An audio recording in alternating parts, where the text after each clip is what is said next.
오늘의 사연 시작합니다. 안녕하세요. 저는 광고회사에 다니고 있는 20대 후반 여자입니다. 요즘 기온이 뚝 떨어지면서 날씨가 많이 추워졌는데요. 작년 딱 이 정도 날씨일 때 너무 집에만 있는 것 같아서 취미 생활을 시작해보자 마음먹었었어요. 그래서 여러 가지 소모임들을 알아보다가 공방에서 이것저것 만들어보는 동호회에 들어가게 되었는데요. 손을 써서 뭔가를 만드는데 집중을 하다 보면 잡생각도 없어지고 뭔가 남는다는 게 너무 의미 있겠더라고요. 처음에 오픈 채팅으로 처음 사람들을 만나고 2주 차가 되던 주말에 처음으로 오프라인 모임을 나가게 되었는데요. 회사에서 회의 때마다 의견이 충돌되던 저희 팀 대리님이 거기 계신 거예요. 가슴속에 품고만 있던 사직서를 그냥 확 던져버리고 싶게 했던 장본인이었는데요. 그 사람이 도대체 왜 거기서 나오는 건지 모르겠어요. 새로운 마음으로 뭔가 해보자 하는 마음으로 나간 자리였는데 기분이 확 잡치더라고요. 맨날 저한테 센스가 부족하네 어쩌네부터 시작해서 그런 감으로 무슨 광고를 하겠다는 거냐면서 제 자존감을 아주 바닥까지 깔아뭉개던 사람이거든요. 일할 때 말고 점심시간이나 퇴근길에는 친근하게 말도 걸고 하는데 평소에 저런 소리를 듣다 보니 제가 웃으면서 상대를 할 수가 없더라고요. 그래서 같이 일한 지가 4년이 다 되어 가는데도 불구하고 업무적인 이야기 이외에는 대화를 나눈 적이 거의 없었던 것 같아요.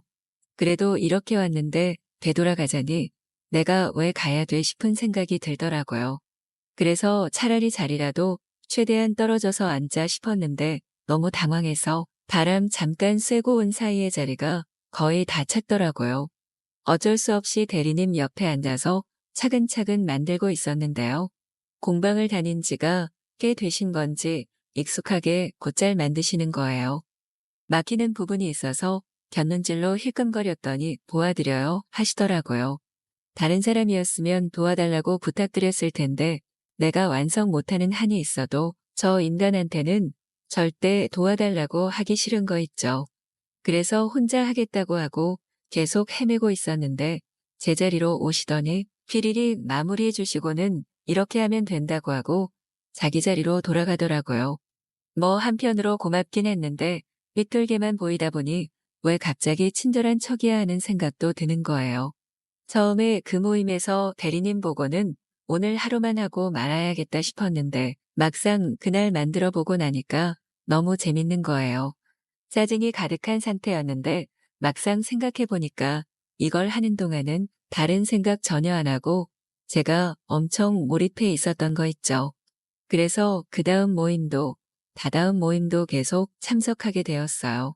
처음에 제가 불편한 티를 내서 그런지 대리님도 말을 막 건다거나 하지 않으시더라고요. 회사에서도 괜히 공방 이야기할까봐 신경 쓰였는데 전혀 그럴 생각이 없어 보여서 오히려 다행이다 싶었죠. 뭐 내가 싫어하는 만큼 저 사람도 내가 싫겠지 하고 생각했어요.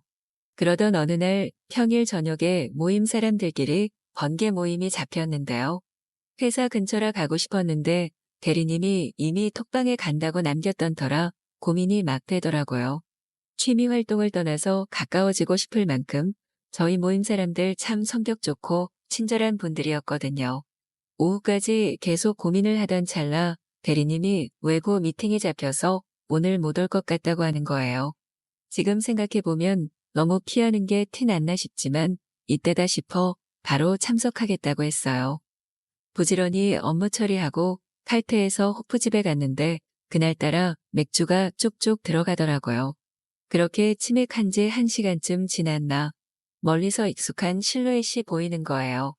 미팅이 생각보다 빨리 끝나서 대리님이 오신 겁니다. 근데 제가 술이 좀 들어가서였는지 표정 관리가 심각하게 안 됐나 봐요. 저도 아차 싶어 눈치를 보느라 계속 힐끔거렸는데 이상한 건 그때마다 눈이 자꾸 마주치는 거예요. 다음 날 다들 출근을 해야 돼서 9시쯤 빨리 파했는데요. 집 가려고 하는 찰나 대리님이 저를 잡으시더라고요. 괜찮으면 자기랑 술 한 잔 더 하자고요. 사실 빨리 집 가서 눕고 싶은 마음이 간절했지만 제가 너무 피했나 싶기도 하고 거절하기가 좀 그렇더라고요. 그래서 내키지는 않지만 알겠다고 했어요. 근처 이자카야에서 사케를 한잔 했는데요. 처음에는 어색하기도 하고 무슨 말을 해야 할지 모르겠더라고요. 그러다 대리님이 먼저 이야기를 하셨는데 혹시 자기가 나한테 실수한 게 있나고 물으시더라고요. 기분 나빴던 걸 선뜻 말하자니 뭔가 혼자 꽁하게 담아둔 것 같아서 그런 거 없다고 둘러댔는데요. 술이 더 들어가고 대리님도 계속 이야기해달라고 하시다 보니 저도 모르게 말하게 되더라고요. 사실 대리님이 계속 센스 없다, 감 잡아라. 그런 말 팀원들 다 있는 앞에서 하실 때마다 너무 속상하고 화가 났다고요. 저도 소비자가 반응할 만한 광고 만들려고 밤낮 없이 고민하고 노력하는데 그런 말 한마디로 다 무시당한 기분이었다고 이야기했어요. 대리님이 제 자존감 다 갉아먹는다고요. 그랬더니 되게 머쓱해하면서 미안하다는 말을 먼저 하시더라고요. 뭔가 좀 의외인 거 있죠. 너무 쉽게 미안하다고 해서요. 그러면서 하시는 이야기가 변명처럼 들릴 수 있는 거 알지만 자기가 평소에는 안 그런데 일에 있어서는 뾰족한 말이 먼저 나간다고 하는 거예요. 제가 잘하고 있고 또 더 잘할 수 있을 것 같은 사람이라고 생각해서 그렇게 이야기하신 거라고요. 그런데 그게 저한테 그런 식으로 전달될 거라고 생각하지 못했대요. 더 잘 됐으면 하는 마음에 이야기했던 게 상처를 준 것 같아서 진심으로 미안하다고요. 그 말이 대충 회복해 보자고 뱉는 말이 아니라 진짜 진심처럼 느껴졌어요. 참 신기한 게 몇 년을 미워한 사람인데 진심 어린 사과 한마디에 그동안 쌓였던 마음이 눈 녹듯이 사라지더라고요. 그러면서 그동안 나도 좀 심했나 싶은 생각이 들어서 사과드렸어요. 괜히 제 감정 하나 컨트롤 못해서 너무 냉랭하게 대해서 죄송하다고요. 그날을 계기로 대리님이랑 조금씩 장난도 치고 가까워진 것 같아요. 보통 공방 모임이 토요일에 모이는데 끝나고 종종 저녁도 같이 먹었는데요. 제가 회사에서 너무 대리님의 단점만 봐서 그런지 밖에서 보는 대리님한테서는 지금까지 제가 보지 못했던 면들이 많이 보이더라고요. 생각보다 세심하고 다정하달까요? 이런 생각이 들다 보니 뭔가 괜히 주말이 기다려지기도 하고 그랬어요. 그런 간질간질한 마음으로 2달 정도가 지났는데요. 공방을 마치고 헤어지려는데 일요일에 뭐 하냐고 물어보시더라고요. 약속 없으면 같이 꽃 보러 가자고요. 사실 다음날 친구랑 저녁 약속이 있었는데 냉큼 알겠다고 했어요. 약속이 있는데 어쩌지가 아니고 그냥 일단 알겠다는 말이 먼저 나오더라고요. 친구한테는 다음에 맛있는 거 사겠다고 연락했어요. 잔뜩 기대를 해서 그런지 그날 정말 멋을 부리고 갔던 것 같아요. 꽃피 흩날리는 길을 같이 걷고 저녁도 먹고 집 앞까지 데려다 주셨는데요. 저를 더 알아가고 싶다고 말씀하시더라고요. 더 가까운 사이가 되고 싶다면서 한번 만나보자고요. 사실 뜸을 좀 들이고 대답하려고 했는데 푸스스 웃음이 먼저 나와버린 거 있죠. 머쓱했는지 왜 웃냐는 물음에 그냥 좋아서 웃음이 나나 봐요 하고 대답했어요. 그날 둘이 하고 싶은 이야기가 많아서 들어와서 맥주 한잔하고 가라고 했는데요. 이야기하다가 눈이 마주쳤는데 제가 그냥 입맞춤을 해버렸어요. 그렇게 뜨거운 밤을 보냈답니다. 그게 벌써 1년 전이네요. 오빠랑 연인으로 4번의 계절을 보냈는데요. 알면 알수록 더 좋은 사람인 것 같아서 저도 많이 배우고 있어요. 오빠는 요즘 들어 부쩍 결혼하고 싶다는 이야기를 자주 하는데 저는 아직 일에 조금 더 욕심이 있거든요. 그래서 농담 삼아 나 30 되면 하자 하고 있어요. 아마 그 공방이 아니었다면 저는 아마 평생 오빠를 미워하면서 살았겠죠. 오늘의 사연 시작합니다. 안녕하세요. 지방에 위치한 외국계 기업에서 회계팀으로 근무하고 있는 20대 중반 여성입니다. 지금은 아무렇지 않게 잘 먹고 잘 살고 있지만 저의 10대 한 구석은 여전히 저에게 큰 상처로 남아있어요. 제 모든 10대가 고통스럽진 않았지만 저는 고등학교 시절 친구들에게 따돌림을 당한 적이 있는데요. 그 전까지만 해도 모든 친구들과 아무 서스름 없이 잘 지내왔던 저인데 그때 당시 친구가 좋아했던 남자애가 저를 좋아한다고 말을 해서 제가 꼬리를 쳤다는 둥 이상한 소문이 돌았었어요. 저는 진짜 아니라고 같은 학원에 다녔던 것뿐인데 왜 그러냐며 계속 오해를 풀고자 노력했지만 그때 당시 여자들의 질투는 상상을 초월하잖아요. 제 외침은 묵살되었고 소문이 와전되어 얄짤없이 따돌림을 당하게 됐죠. 저는 친구들에게 막 의지를 한다거나 정이 많은 타입은 아니라서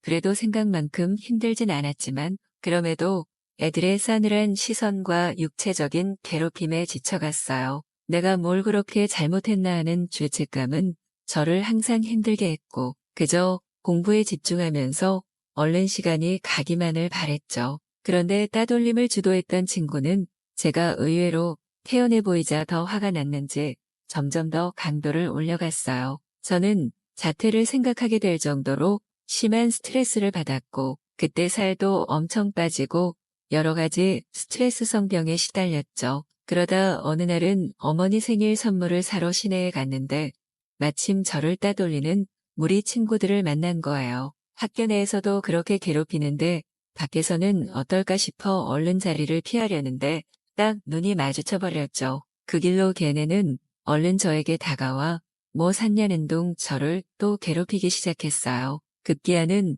으슥한 곳으로 저를 끌고 가서 본격적으로 저를 밀치기도 하고 등이나 팔뚝 쪽을 때리기도 하더라고요. 요즘 뉴스에 나오는 심한 정도의 학교 폭력은 아니었지만 충분히 저에게는 고통의 시간이었고 꿋꿋이 잘 참아왔던 시간이 무색할 만큼 너무 힘이 들어 눈물이 나려 했죠. 속으로 정말 안 좋은 생각까지 하면서 힘들어할 때쯤 멀리서 누군가의 목소리가 들렸어요. 너네 뭐하는 짓이냐고 왜 여럿이서 한 명을 괴롭히냐며 소리를 쳐댔죠. 저는 고개를 숙이고 있어서 상황을 정확히는 파악하지 못했지만 그는 얼른 저에게 다가와 감싸고는 친구들에게 한 소리를 했어요. 무슨 일인지는 모르겠지만 싸우고 싶고 따질 게 있다면 정정당당하게 한 명씩 대화로 풀라고 막 뭐라 했죠. 웃기는 이야기지만 저를 괴롭혔던 친구들도 따지고 보면 일진축에는 끼지도 못하는 평범한 아이들이어서 저를 도와준 사람이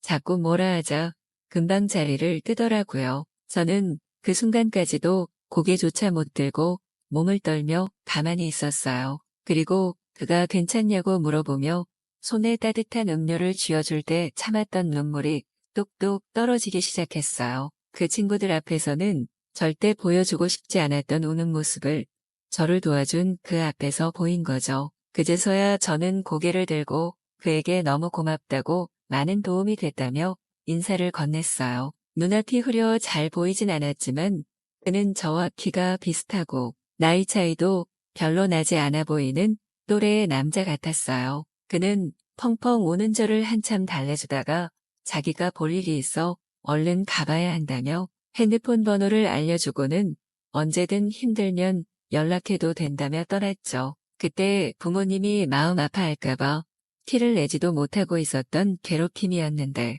타인의 순수한 호의가 얼마나 큰 도움이 되었는지 몰라요. 그가 저장해준 번호를 그 뒤로 한참을 보다가 연락을 해볼까 말까 몇 번씩 고민했어요. 그런데 그분에게 오히려 부담이 될까봐 저는 일부러 연락을 하지 않았고 그럼에도 따뜻했던 그때의 감정을 생각하며 힘든 일도 버틸 수 있었죠. 그리고 다행히도 제 괴롭힘을 주도했던 친구가 전학을 가게 되면서 저에 대한 관심도 사라져서 저 또한 그 뒤로는 편하게 학교를 다닐 수 있었어요. 그동안 괴롭힘 당하면서 공부에 꽤나 집중을 했던 터인지 저는 성적도 많이 올랐고 좋은 대학에도 갈 수 있었죠. 그 뒤로는 정말 과거의 아픔은 잊고 잘 살았던 것 같아요. 졸업하자마자 꽤나 이름 있는 외국계 기업에 취업도 하고 부모님도 여전히 사이 좋으시고 참 탄탄대로를 걷는 느낌이었죠.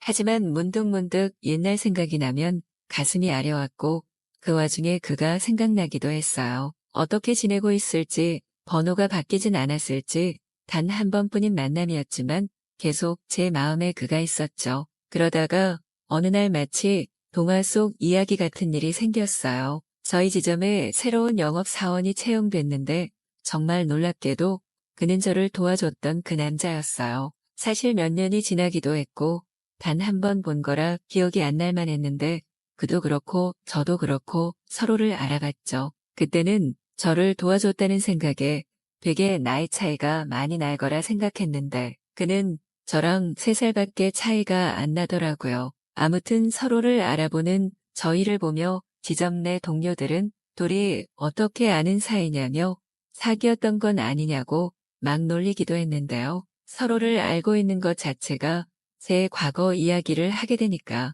그도 그렇고 저도 그렇고 그저 어떻게 알게 된 건지는 말을 하렸죠. 저는 그에게 최선을 다해 업무를 알려주기도 하고 도와주기도 했어요. 너무나 고마웠던 사람이라 뭐든 다 해주고 싶었거든요. 그는 그런 저에게 왜 연락 안 했냐며 내심 기다렸다고 장난을 치기도 했고 그러면서도 저를 참 다정하게 바라봐줬죠. 그리고 자연스럽게 우리는 연인으로 발전했어요. 정말 말도 안 되게 운명적인 만남으로 사이가 발전한 게 참 신기하기도 했고 회사 생활하면서 알게 된 그의 모습 또한 너무나 설레고 보기 좋더라고요. 성격이 워낙 좋아 누구와도 잘 지내고 그러면서도 저에게는 유난히 따뜻해서 행복했어요. 같은 회사다 보니까 평일이나 주말이나 시간만 날 때면 서로의 집에 가서 뜨거운 사랑을 나누기도 했고 그저 서로를 껴안고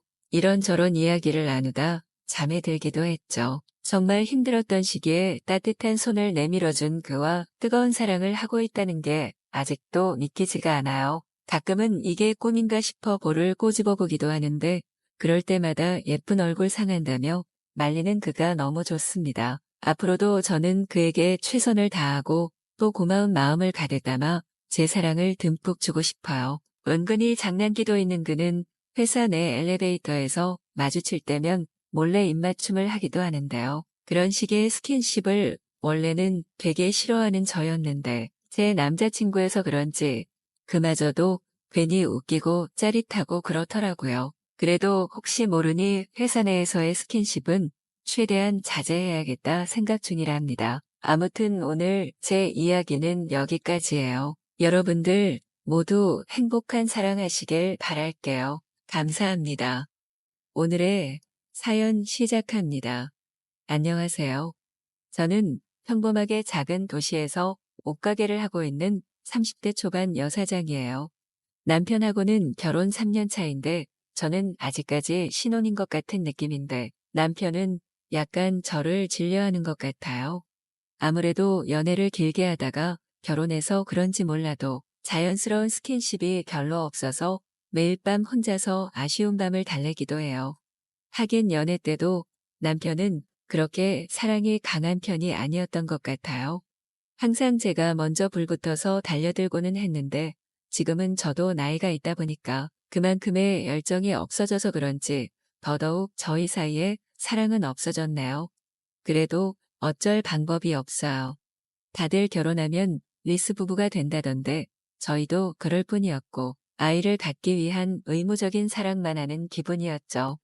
저는 남편에 비해 욕구가 강한 편인데 하지 못하니까 점점 쌓여가는 느낌이 들었고 급기야 몰래 다른 남자를 만나볼까 하는 잘못된 생각도 들더라고요.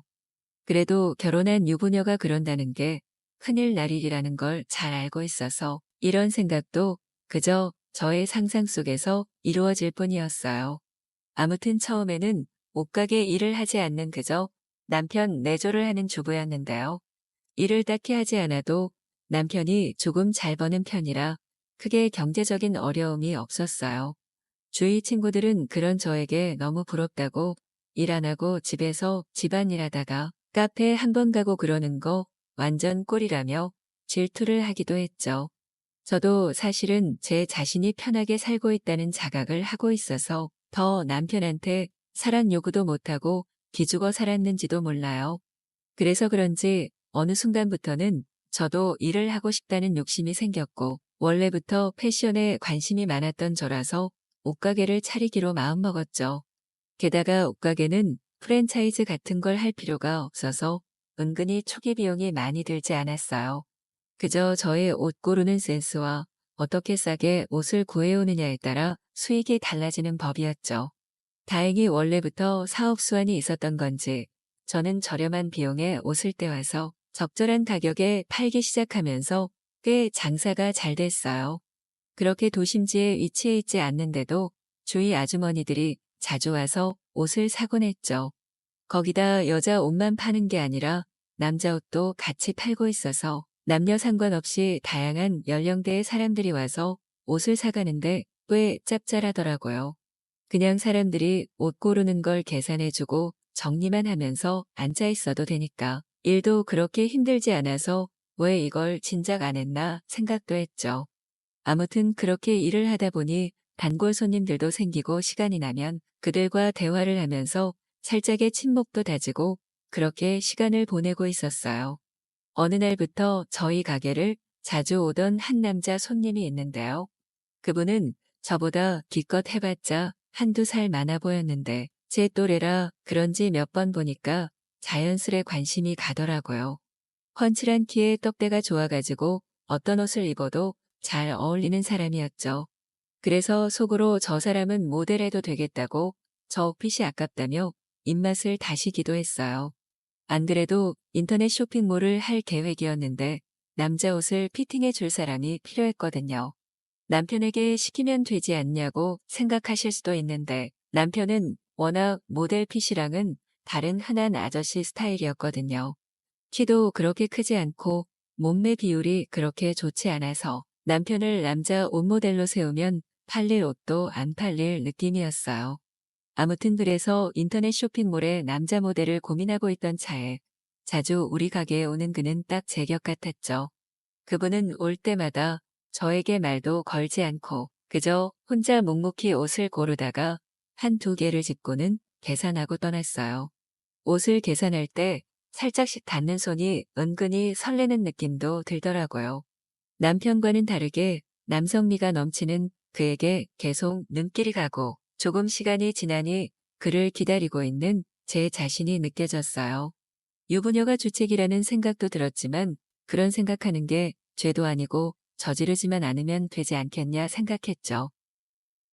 아무튼 그렇게 인터넷 쇼핑몰을 오픈하고 이제 진짜 남자 모델이 필요해져서 저는 그분에게 한번 물어나 봐야겠다 벼르고 있었어요. 그리고 제 생각을 읽었는지 얼마 지나지 않아 그 손님은 또 저희 가게에 옷을 사러 왔어요. 저는 막상 그를 보니까 살짝 그런 제안하는 게 망설여졌지만 이건 일에 대한 제안일 뿐이라고 혼자 되뇌며 결국 그에게 말을 걸었어요. 저희 가게 자주 찾아와 주셔서 감사하다고. 사실 제가 인터넷 쇼핑몰도 열었는데 남자 모델이 필요하다 운을 띄웠죠. 그 남자는 살짝 놀란 듯 눈이 커져서 저를 바라봤고 저는 살짝 떨리는 목소리로 혹시 모델을 프리로 띄워보실 생각 없냐 물었어요. 그는 제가 물어보자마자 마치 기다렸다는 듯 자기 시간 많다고 해보고 싶다고 적극적으로 어필했고 저는 속으로 쾌재를 부르며 그럼 같이 일해보자고 말했어요. 시급은 일반 알바보다 훨씬 많게 책정이 됐는데 아무래도 옷 피팅을 하는 데에는 시간이 오래 걸리는 것도 아니잖아요. 한번 찍어 놓으면 계속 써먹을 수 있어서 돈이 아깝다는 생각은 안 들었어요. 남편한테도 말은 해야 할 것 같아서 그냥 흘리듯 쇼핑몰 모델 구했다고 말만 하고 자세히는 얘기 안 했죠. 혹시나 하는 그런 마음이었을지도 모르지만 그때는 정말 상황이 이렇게 돌아갈 줄은 몰랐어요. 저희는 주말에 옷가게에서 만나 옷 피팅과 사진 찍는 작업을 하기 시작했고 자연스레 그와 스킨십이 늘게 되었어요.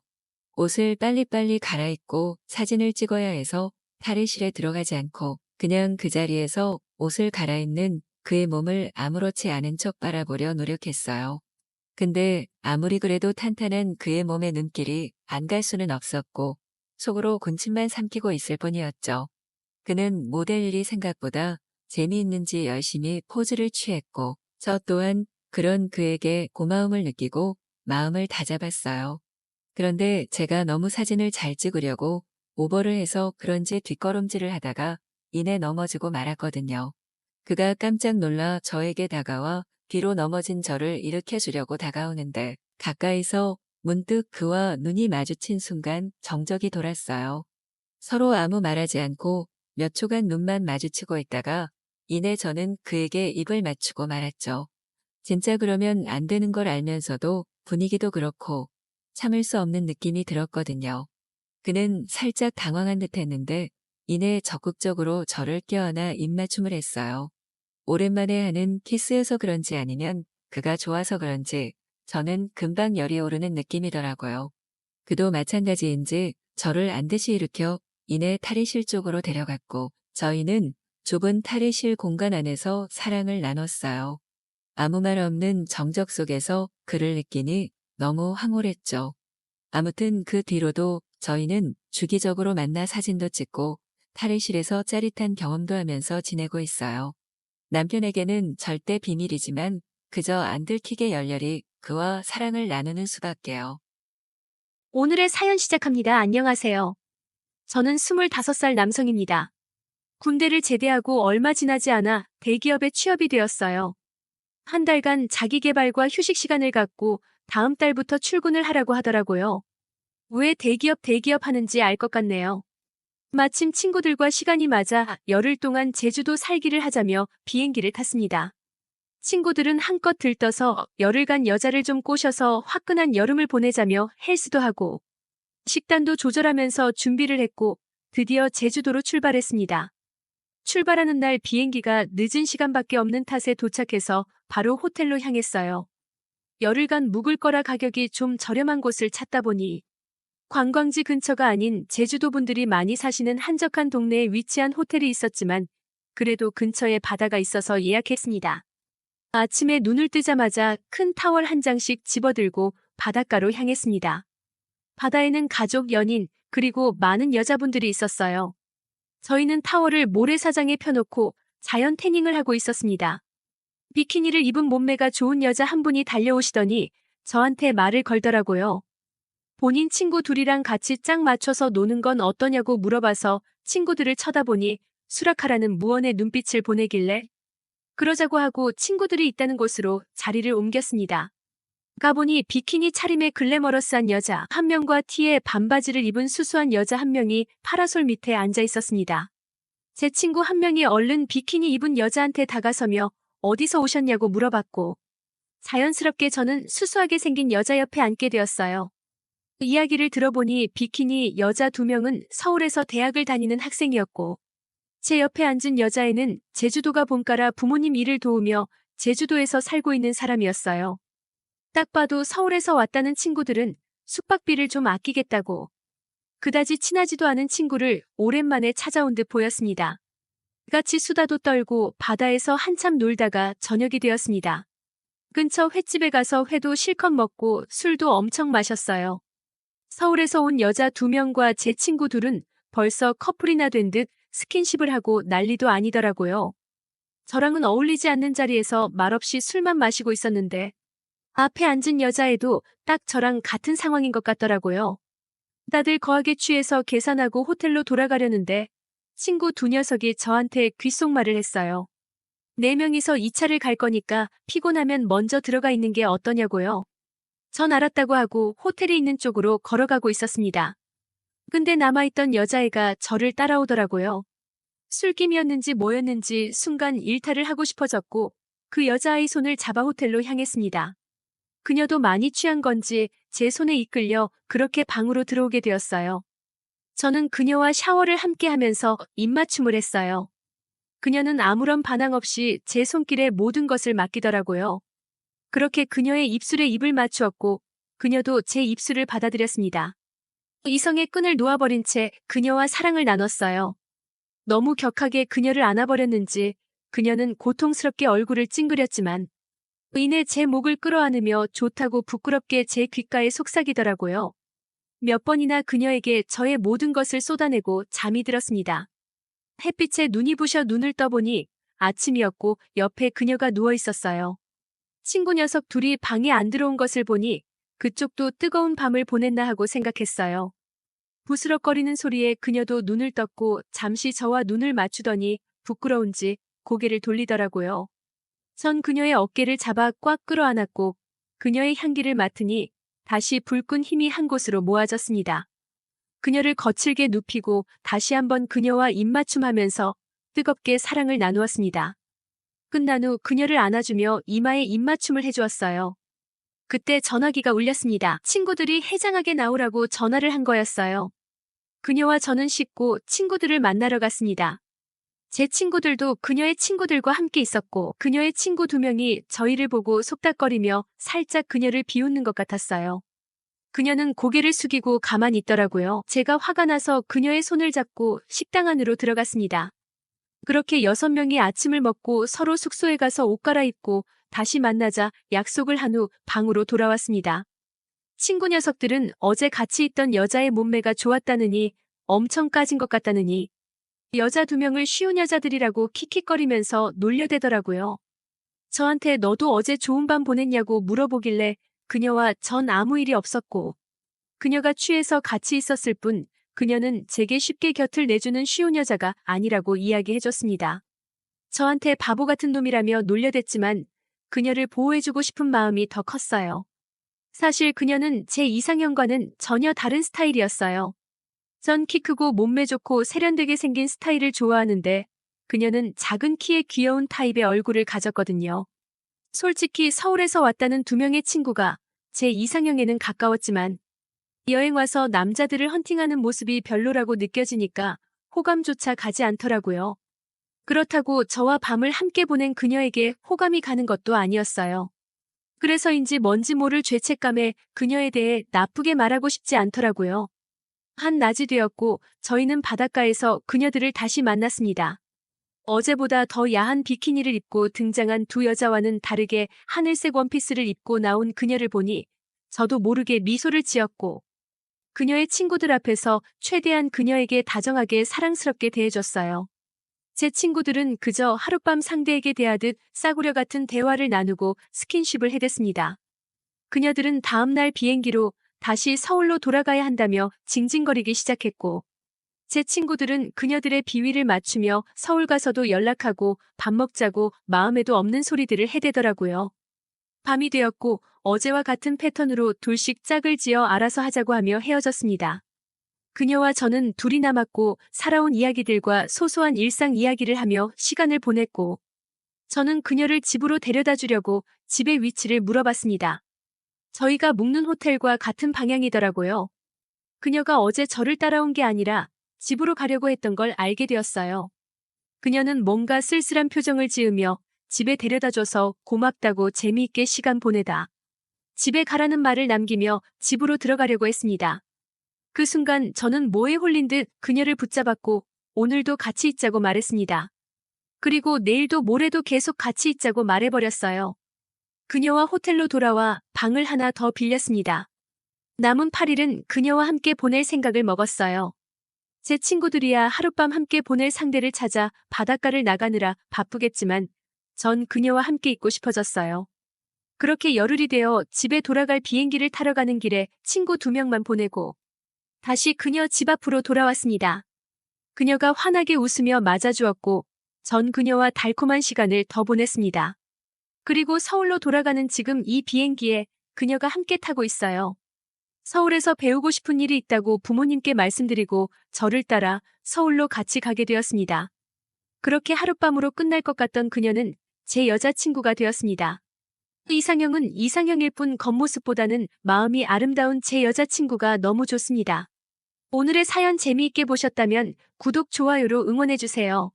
오늘의 사연 시작합니다. 안녕하세요. 저는 친구들보다 일찍 결혼을 해서 아이가 둘 있는 30대 후반 남자예요. 친구들은 뭐 결혼한 친구들도 있고 하긴 한데 제 주변에는 안 한 친구들이 더 많은 것 같아요. 준비가 안 된 것도 있고 아예 여자가 없어서도 있고 뭐 이유들은 가지각색인데 요즘에 40 넘어서도 늦게 하는 사람들 많으니까요. 친구 중에 캠핑에 정신 나간 놈이 하나 있는데 얼마 전부터 다 같이 놀러 가자고 성화를 부리더라고요. 총각들이야 그냥 시간만 내면 되지만 유부남은 아닌 거 아시죠? 2달 전부터 집안을 해가면서 눈치를 얼마나 봤는지 몰라요. 와이프한테 안마도 해주고 옷도 사주고 하면서 기분 완전 좋게 만들어 놓고 난 뒤 겨우겨우 1박 2일로 허락받을 수 있었어요. 그마저도 친정 식구들이랑 무슨 키즈풀 빌라 그런 곳 예약해주는 조건으로 다녀와야 했지만요. 친구들이랑 오랜만에 놀러 간다고 생각하니까 좀 설레기도 하고 떨리기도 하고 그래서 전날에는 잠도 잘 안 왔어요. 와이프한테 주기적으로 연락 남겨놓겠다. 약속까지 단단히 하고 나서야 집을 나설 수 있었는데 친구가 좋은 곳으로 가자 하더라고요. 사실 노직 캠핑 같은 그런 낭만 있는 곳을 갈 줄 알았는데 웬 글램핑장 옆에 있는 캠핑장에 가는 거예요. 뷰도 그냥 그렇고 위치도 그냥 그래서 왜 여기로 잡았냐니까 말도 말라고 하면서 여기가 그렇게 헌팅이 잘 된다더라고요. 무슨 유부남 데리고 와서 헌팅 얘기냐 말도 안 된다 했는데 오늘만 그냥 눈 딱 감고 놀면 된다고 뭐 연애하라는 거 아니지 않냐고 하더라고요. 친구들이랑 일단 텐트 피칭하고 맥주도 한잔하고 웃고 떠들다 보니까 주변에 점점 사람들이 채워지기 시작했어요. 근데 대부분 커플끼리 많이 오고 가족 단위로 와서 여기서 무슨 헌팅을 하겠다는 거냐니까 여기는 안 온대요. 저기 글램핑장 쪽에 좀 있다가 여자들이 엄청 많이 올 거라고 하더니 진짜 저녁이 되니까 사람들이 모이기 시작하더라고요. 막 깔깔거리는 소리도 들리고 그러면서 친구들이 한두 명씩 정찰 나갔다가 들어오곤 했어요. 완전 어린 20대로 보이는 여자들이랑 한 40대 정도 되어 보이는 여자들이랑 이렇게 왔다 하더라고요. 저희는 4명이고 20대 쪽은 3명인데다가 너무 양심도 없어서 말도 못 붙이겠고 40대로 보이는 분들이 나이도 괜찮고 인원도 딱 맞았어요. 그럼 저쪽으로 가는 건 어떠냐니까 결국 친구 한 놈이 20대 쪽에 가서 한번 까이고 왔어요. 그나마 멀끔하고 괜찮은 네가 가라면서 저를 밀어대는데 무슨 멀끔이냐고 하니 그래도 여자가 관리해준 티가 난다나요.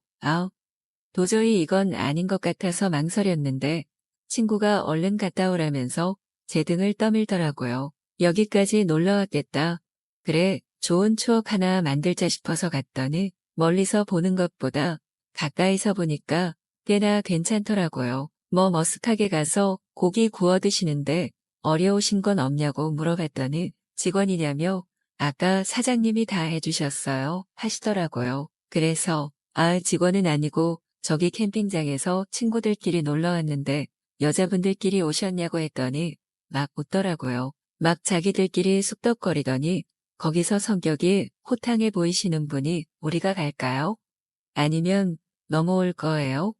물어보셨어요. 저희 의자도 많고 불멍도 할 수 있다고 말씀드렸더니 밥만 먹고 치워놓고 온다고 하시더라고요. 결혼하고 나서 이렇게 헌팅은 처음이라 너무 떨리는 기분이었는데 성공하니까 뭔가 약간 기분이 뿌듯하기도 하고요. 돌아가서 친구들한테 말했더니 다들 자리 정리하고 뭐 옷 갈아입고 난리도 아니더라고요. 40대 정도 돼 보이고 또 약간 유부녀들 같은데 괜찮냐니까 무슨 여기까지 와서 그런 걸 고민하냐고 그래요. 저만 괜히 바보 된 것 같아서 머쓱하게 치우고 있었더니 오시더라고요. 그 와중에 캠핑 오자 한 친구는 어디 있었는지 무슨 알전구 같은 것도 매달아두고 참나. 그게 또 감성 캠핑이라면서 화롯대랑 다 준비하는데 그렇게 했으면 진작 여자친구 10명도 사귀었을 것 같은데요. 여하튼 그게 중요한 게 아니고 다들 나이도 있고 하다 보니까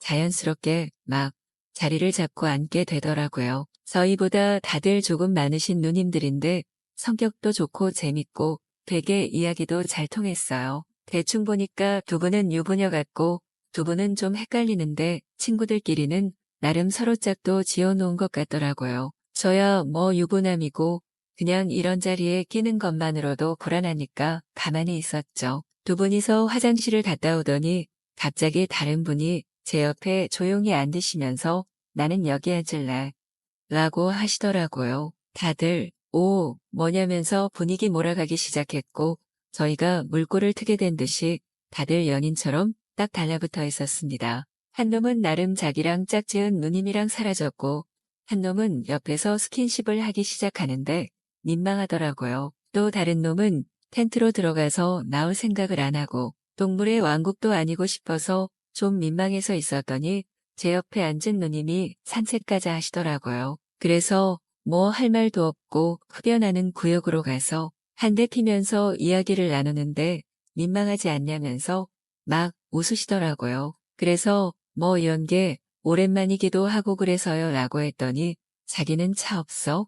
차로 가자 이러는데 그래도 말은 해야 할 것 같았어요. 유부남이고 친구들은 총각인데 저만 유부남이라서 괜히 저랑 짝 지어지셔가지고 좀 아쉬우시겠다고 하니까 또 막 웃으시더라고요. 사실 자기 다음 달에 결혼하고 이거 결혼 축하해 주려고 친구들이랑 놀러 온 건데 자기만 결혼 안 했대요. 다른 친구들은 다 결혼했고 애도 있고 자기만 이제 결혼할 거고 법적으로 아줌마 아니라면서 우리는 완전 반대네 하더라고요. 호탕하게 이야기하는 게 재밌기도 했는데 훅 들이대면서 자신은 차로 왔으니까 차로 가겠냐고 물어보더라고요. 와 이렇게 멀리 나와서 그것도 하루만 해본 여자랑 차에서 뜨거운 시간을 보내게 될 줄이야 생각도 못했어요. 뭐에 홀린 것처럼 그냥 누님 손을 잡고 따라갔는데 의무 방어전이 아니라 새로운 여자를 만나서 이렇게 시간을 보내니까 미치겠더라고요. 새벽이 되는지도 모르고 그냥 차에서 계속 서로 입맞춤 하다가 돌아오니 뭐 다들 각자 찢어져서 자는 것 같고 저희도 각자 숙소로 돌아갔어요. 다음날 자연스럽게 해장하러 가자고 이야기를 했고 다들 뭔가 부끄럽지만 애매모호한 그런 긴장감과 같이 식사를 했습니다. 친구들한테 나머지 세 분 다 유부녀라는데 알고 있냐고 물어보니 상관없다네요. 어차피 하룻밤인데 무슨 상관이냐고요. 제가 아이들 보고 와이프랑 지내는 동안 친구들끼리는 재밌는 여행을 많이 하고 다녔나 보다 싶었습니다. 일단 그날 그렇게 된 누님이랑 연락처는 교환했는데 벌써 다음 주에 결혼하신다고 했던 날짜가 되었나요? 축하한다고 보내야 할지 아님 어째야 할지. 사실은 저번 주에도 만나서 대낮에 연애하고 왔는데 이게 참 애매하네요.